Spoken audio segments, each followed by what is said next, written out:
Welcome to VST news. నేను మీ నాగిని. ఈరోజు మనతో పాటు మన స్టూడియోలో ఉన్నారు. సెలబ్రిటీ అని చెప్పాలా, ఇన్ఫ్లుయెన్సర్ అని చెప్పాలా?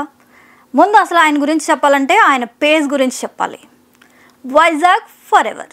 ఈ పేజ్ తెలియని వాళ్ళు అయితే ఎవరు ఉండరనే అనుకుంటున్నాను. వైజాగ్ ఫర్ ఎవర్లో వైజాగ్ మామూలుగానే అందమైన ప్రదేశం, కానీ ఆయన పేజ్లో మరింత అందంగా చూపిస్తూ ఉంటారు. సో ఎప్పుడు మనకి తెర వెనుకే కనిపిస్తూ ఉంటారు ఆయన. ఈరోజు తెర ముందు మీకు మేము ఆయన చూపించబోతున్నాం. అసలు ఆయన మనసులోని మాటలేంటి, తెర ముందు ఆయన ఏం మాట్లాడబోతున్నారు చూద్దాం. హాయ్ సార్, నమస్తే. Hi, welcome to VST news. Thank you. మీరు వైజాగ్ ఫర్ అవర్ పేజ్ ద్వారా అందరికీ సుపరిచితులే, కానీ మీ వెనుక తెర వెనుక ఉన్న పర్సనల్ విషయాలు కూడా మాతో షేర్ చేసుకుంటారు అనుకుంటున్నాము. షూర్. సో మీ సెల్ఫ్ ఇంట్రడక్షన్. నా పేరు హరీష్ అండి. పేజ్లో అందరికీ హ్యారీగానే తెలుసు, ఫ్రెండ్స్ అందరికి కూడా. సో ఆ హ్యారీతోనే కంటిన్యూ అవుతాం. మీకు కూడా హ్యారీ అనే తెలిసి ఉంటుంది. అవునవునండి. మనకి అంటే నేటివ్ ప్లేస్ ఇదేనండి మీది? బోర్న్ అండ్ బాటప్ అంతా వైజాగ్ అండి. ఓకే, అందుకే వైజాగ్ ఫర్ ఎవర్ అని తీసుకున్నారా కంటెంట్? ఓన్లీ వైజాగ్ అంటే ప్రతి ఒక్కరికి వైజాగ్ అంటే, వైజాగ్లో పుట్టి పెరిగిన వాళ్ళందరికీ వైజాగ్ అనేది ఒక ఎమోషన్. సో నాకు అలాగ ఒక ఎమోషన్ అనమాట. సో చిన్నప్పటి నుంచి ఇక్కడే పెరిగాను కాబట్టి. అంటే మీ స్టడీస్ అంతా ఇక్కడ జరిగాయి? స్టడీస్ అంతా ఇక్కడే అండి. మీరు ఏం చేస్తారు? నేను ప్రెసెంట్ అంటే బ్లాగింగే చేస్తానండి. ఓకే, స్టడీస్ పరంగా? స్టడీస్ రఘు కాలేజ్ అండి, ఇంజనీరింగ్ 2019లో కంప్లీట్ అయింది. ఓకే, తర్వాత కాంపిటేటివ్ ఎగ్జామ్ ప్రిపేర్ అయ్యాను. ఒక 6 months జాబ్ చేశాను. తర్వాత కంప్లీట్ పేజ్ మీద రన్ అవుతుంది అనమాట. కంప్లీట్గా ఇప్పుడు దీని మీదే బేస్ అయ్యి? అంటే ఫ్రీలాన్సింగ్ నా క్లయింట్స్ ఉన్నారు, వాళ్ళకి వర్క్ చేస్తూ పేజ్ రన్ చేస్తాను అనమాట. అసలు ఈ ఇన్ఫ్లుయెన్సర్గా ఎదగాలి, ఈ కంటెంట్ ఈ ప్లాట్ఫామ్ తీసుకోవాలని మీకు ఎందుకు అనిపించింది? అంటే జాబ్స్ మీద మీకు హోప్ పోయిందా?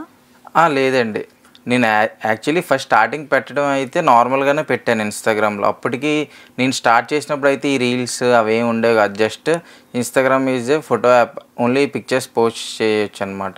సో నాకు ఫోటోగ్రఫీ అంటే ఇంట్రెస్ట్. సో ఫొటోస్ పోస్ట్ చేస్తూ ఉండేవాడిని. సో అలాగా నేను పెట్టిన ఒక 5 to 6 months తర్వాత ఈ రీల్స్ అనేవి వచ్చాయి అనమాట, వీడియోస్. ఓకే, స్టార్ట్ చేసినప్పుడు మీకు ఉన్న ఫాలోవర్స్కి ఇప్పుడైతే 3,87,000 ఫాలోవర్స్ ఉన్నారు మీకు.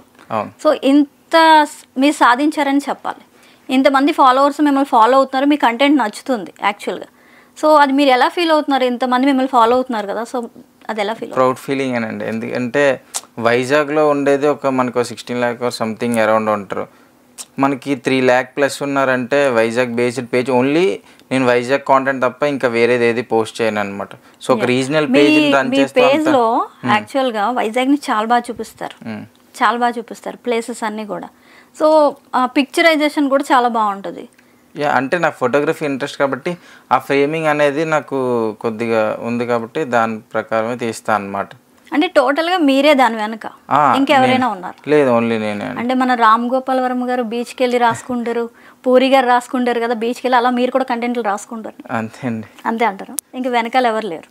లేదండి, నేనే ఆ ప్లాన్ ఆఫ్ యాక్షన్ రెడీ చేసుకుంటాను, అది చేస్తా అలా, అంతే. ఓకే, యాక్చువల్గా మీ గోల్ ఏంటి సార్? అంటే ఈ ఇన్స్టాగ్రామ్ ద్వారా మీరు గోల్ ఏం సాధిద్దాం అనుకుంటారు? ఇన్స్టాగ్రామ్ నా షార్ట్ టైమ్ గోల్ అంటే 500K రీచ్ అవ్వాలని. లైఫ్లో అంటే నాకు బిజినెస్ అంటే ఇంట్రెస్ట్ అనమాట. సో బిజినెస్ రిలేటెడ్ ప్లాన్స్లో ఉన్నాను. అంటే ఇంతమందిని మీరు, మీ పిక్చరైజేషన్ అయితే చాలా బాగుంది. ఫర్దర్గా మీరు ఏమైనా ఫిలిమ్స్, షార్ట్ ఫిలిమ్స్? అసలు లేదు. సరే, యాక్చువల్గా ఈ వైజాగ్ ఫర్ ఎవర్ అనే పేరు పెట్టడానికి కారణం ఏంటి? దానికి ఏమైనా ఇంపార్టెన్స్? అంటే యాక్చువల్లీ నేను హైదరాబాద్లో 3 months ఉన్నాను. అక్కడ జాబ్ కోర్స్ కోసం వెళ్ళాను అనమాట. సాఫ్ట్వేర్ కోర్స్ నేర్చుకున్నాను. తర్వాత మళ్ళీ 3 months తర్వాత మళ్ళీ వైజాగ్ వచ్చాను. నాకు ఎందుకో అక్కడ సెట్ అవ్వలేదు.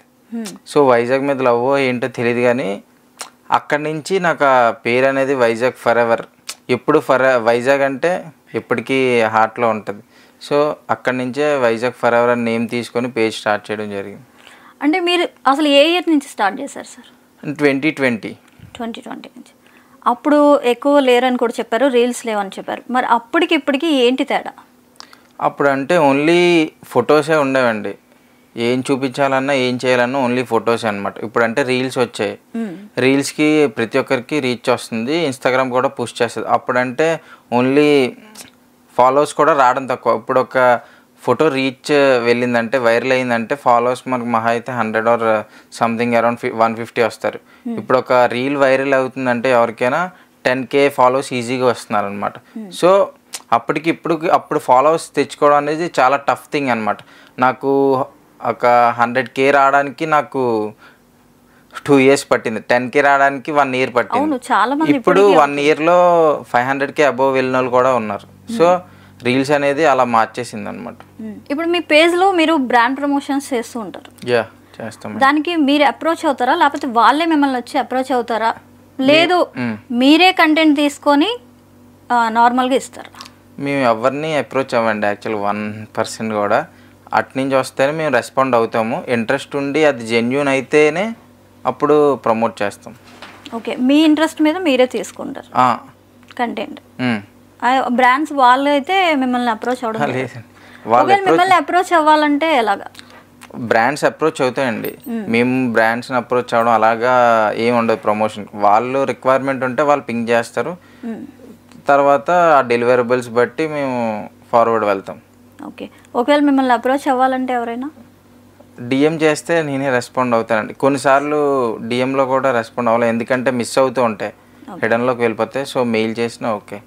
యాక్చువల్గా కొత్త వాళ్ళు ఎవరు వచ్చినా కూడా టూరిస్ట్లో అవసరం లేదు. మీ పేజ్ చూస్తే సరిపోతుంది. మొత్తం అన్ని డీటెయిల్స్ మీ దాంట్లో ఉంటాయి వైజాగ్ గురించి. వైజాగ్ రిలేటెడ్ అంటే అన్నీ ఉంటాయండి. అసలు ఏమేమి తీసుకుంటారు సార్ మీరు, అంటే కంటెంట్స్ కింద? ఐ మీన్ ఇప్పుడు ఫస్ట్ పేజ్ మోటో కూడా టూరిజం డెవలప్ చేద్దామనండి. సో వైజాగ్లో ఏంటేంటి ఉన్నాయి, ప్లేసెస్ ఏంటి, వైజాగ్ నుంచి అరకు, లేదంటే టెంపుల్స్, బీచెస్ మనకి తెలిస్తే మహా అయితే ఆర్కే బీచ్ ఒకటే తెలుస్తుంది, బాగా ఫేమస్. కానీ ఆర్కే బీచ్ మించిన బీచెస్ అన్నీ మనకి స్టీల్ ప్లాంట్ సైడ్ ఉంటాయి అన్నమాట.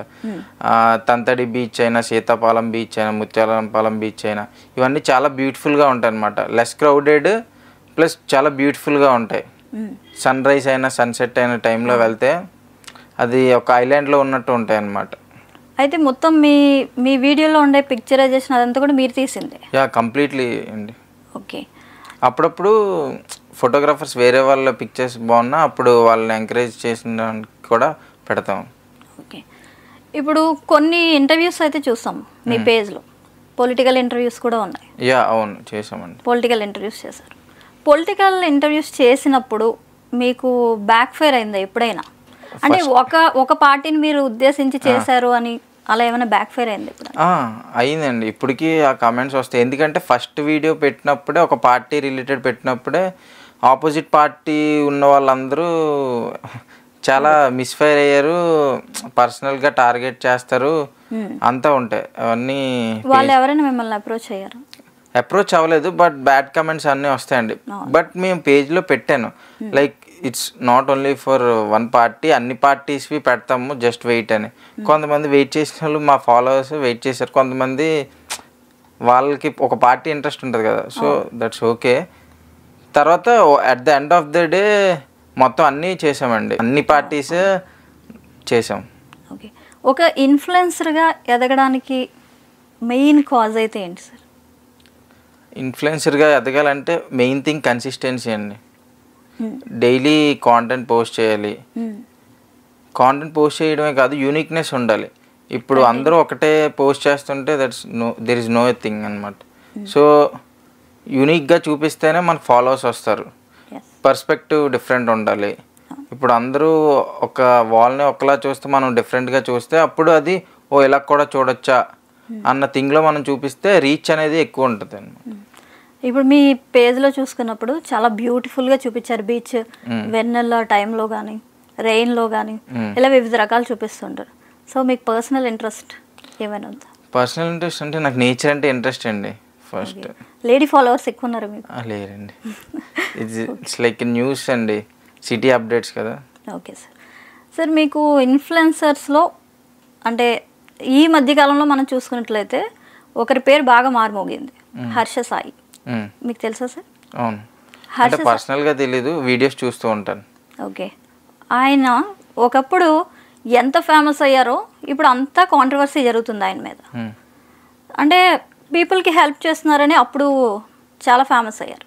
ఇప్పుడు ఏంటి అంటే బెట్టింగ్ యాప్ని తను ప్రమోట్ చేస్తున్నారని చెప్పి కాంట్రవర్సీ వచ్చింది. సో దాని మీద మీ అభిప్రాయం ఏంటి? దాని మీద నాకు అంత అవేర్నెస్ లేదండి. లైక్ పాజిటివ్ ఉంటుంది ఇన్స్టాగ్రామ్, ఏ సోషల్ మీడియా ప్లాట్ఫామ్ అయినా పాజిటివ్ ఉన్నదే నెగిటివ్ ఉంటుందండి. ఇప్పుడు అంత హై లెవెల్ ఆఫ్ పాజిటివిటీ చూసినప్పుడే అంత నెగిటివిటీ కూడా వస్తుంది. సో అలా వచ్చిన నెగిటివిటీ అది బేస్డ్ ఆన్ పీపుల్స్ రియాక్షన్. సరే, ఇప్పుడు మీ పేజ్ చూసి చాలామంది ఇన్స్పైర్ అవుతున్నారు అవబోతారు కూడా, ఇంకా ఫాలోవర్స్ రాబోతారు కూడా. ఇప్పుడు అంటే యాక్చువల్గా చాలామంది జాబ్స్ లేని వాళ్ళు, నేనేం చేయలేను అనుకునే వాళ్ళు, ఇలాంటి వాళ్ళు కూడా మీలాంటి ఇన్ఫ్లుయెన్సర్ ద్వారా వాళ్ళ ముందుకు వెళ్ళడానికి ఉంటుంది. సో ఇలా ఇన్స్టాలో మీరైతే మాకు ఇప్పుడు ప్రభావితం చేశారని చెప్పాలి. సో మీకు ఎవరు ఇన్స్టాలో రోల్ మోడల్? అంటే రోల్ మోడల్ అంటే ఏం లేదండి. స్టార్టింగ్ పేజ్ స్టార్ట్ చేసినప్పుడు అంతా ఇనిషియల్ స్టేజ్లో అప్పటికి ఇన్స్టాగ్రామ్ బూమ్ అవ్వలేదు యాక్చువల్గా.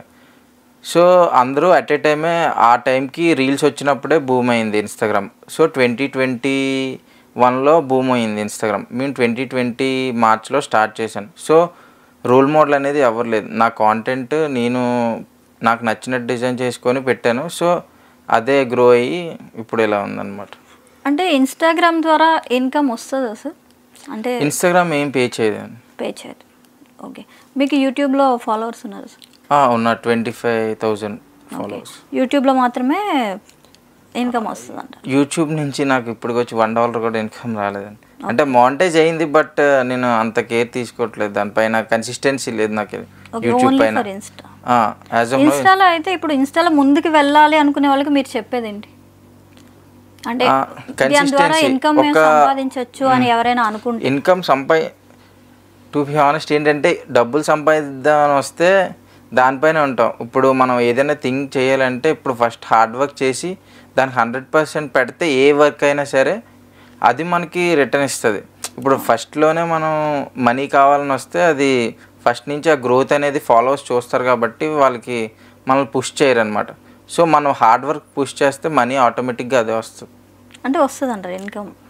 అంటే వస్తుందండి. ప్రమోషన్స్ అలా చేస్తే వస్తాయి, బట్ ఉన్నాయి కదా ప్రమోషన్స్ అన్నీ చేస్తే మన కాంటెంట్ మనం పెట్టలేము. సో రీచ్ అనేది డౌన్ అయిపోద్ది అనమాట. ప్రమోట్ చేసినా సరే రీచ్ ఉండాలి కదా. అవును సార్. సార్ యాక్చువల్లీ మీరు చెప్పారు మీరే ఫోటోగ్రఫీ అన్నీ మీకు ఇంట్రెస్ట్ ఉండడం వల్ల మీరే చేసుకుంటారని. మీ వీడియోస్లో చాలా డ్రోన్స్ ఉపయోగించి చాలా బ్యూటిఫుల్గా చూపిస్తారు వైజాగ్. సో దాని వెనక అసలు కష్టం ఏంటి? అంటే మీరే ఎడిటింగ్ అన్నీ మీరే చేసుకుంటారా? అన్నీ నేనే చేసుకుంటాను. అంటే ప్రతిసారి డ్రోన్ యూస్ చేయం. కొన్నిసార్లు ఫోన్ యూస్ చేస్తాం, కొన్నిసార్లు కెమెరా యూస్ చేస్తాం. అంటే ప్లేస్ రిక్వైర్మెంట్ బట్టి ఎక్విప్మెంట్ అనేది యూస్ చేస్తాం. అది సాధ్యమేనా మీ ఒక్కరి వల్ల? అంటే అలవాటు అయిపోయిందండి. ఇట్స్ మోర్ దెన్ 4 years అనమాట. సో ఇంత కష్టంలో మీరు ఫ్యామిలీ పర్సనల్ లైఫ్ని దీన్ని బ్యాలెన్స్ చేయాలంటే చాలా కష్టం యాక్చువల్గా. చాలా కష్టమే. అంటే కొన్నిసార్లు పర్సనల్ టైం నాకే ఉండదు. ఫ్యామిలీ గురించి కూడా కాదు, నా పర్సనల్ టైం నాకే ఉండదు. హెక్టిక్గా ఉంటుంది. కొన్నిసార్లు ఈవెంట్స్ ఏదైనా అయినప్పుడు మార్నింగ్ టు ఈవినింగ్ అక్కడ కవర్ చేస్తూ ఉండాలి. సో టైంకి తినలేం కూడా. సో కష్టంగానే ఉంటుంది కొన్నిసార్లు. సో మేనేజ్ చేసుకుంటూ కాంటెంట్ కావాలంటే ఆబ్వియస్గా కష్టపడాలి. ఇష్టపడితే కష్టాన్ని కూడా తట్టుకోవచ్చు అని చెప్తున్నారు. Yes, obviously. సార్ మీ ఫాలోవర్స్కి, నాన్ ఫాలోవర్స్కి, అంటే ఇంకా మీకు ఎలాగో ఫాలోవర్స్ పెరుగుతారు ఇప్పుడు, సో వాళ్ళకి మీరు చెప్పే మెసేజ్ ఏంటి? అంటే ఇప్పటి వరకు హార్డ్ వర్క్ చేశాను 3 years. ఫర్దర్గా కూడా నా 100% ఇస్తాను. వాళ్ళని సాటిస్ఫై చేయడానికే నేను చూస్తాను. సో ఇంకా అప్కమింగ్ చాలా వైజాగ్ రిలేటెడ్, ఇంకా టూరిజం ప్రకారం ఎలాగా ఇంప్రూవ్ చేయాలి అన్న దానిపైనే వర్క్ చేస్తున్నాను. సో వాళ్ళకి ఎంత యూజ్ అయ్యేలా నేను వర్క్ చేయాలో అంత చేస్తాను. సో అది జస్ట్ సపోర్ట్ చేస్తే చాలు నాకు. ఎస్ సార్, యాక్చువల్లీ ఇప్పుడు అందరు సపోర్ట్ చేస్తున్నారు. బ్యూటిఫుల్ కంటెంట్తో మీరు ముందుకు వస్తున్నారు కాబట్టి మిమ్మల్ని ఇంకా అందరూ అభిమానించాలని మేము కోరుకుంటున్నాము. మీరు ఇప్పుడు ఆల్రెడీ 387Kలో ఉన్నారు. సో త్వరలోనే 500K మీకు ఫాలోవర్స్ గోల్ అచీవ్ చేయాలని, అదే ఫంక్షన్ని మళ్ళీ మీరు మాతోనే సెలబ్రేట్ చేసుకోవాలని మనస్ఫూర్తిగా కోరుకుంటున్నాం. ఇంకా బ్యూటిఫుల్ కంటెంట్తో మీరు ముందుకు రావాలని కోరుకుంటున్నాం sir. Thank you so much. Thank you for having me here. Thank you. So ఇదండి ఈనాటి మన celebrity Vizag for ever Harish గారితో చిట్ చాట్ అనుకోవచ్చు, ముచ్చట్లు అనుకోవచ్చు. ఆయన చెప్పిన కంటెంట్ని కూడా మీరందరూ తీసుకుంటారని, అలాగే ఆయన 500K రీచ్ అవ్వాలని మనస్ఫూర్తిగా కోరుకుంటూ మరోసారి మరో ఎపిసోడ్తో మరో సెలబ్రిటీతో మీ ముందుంటుంది మీ VST news. Stay tune to VST.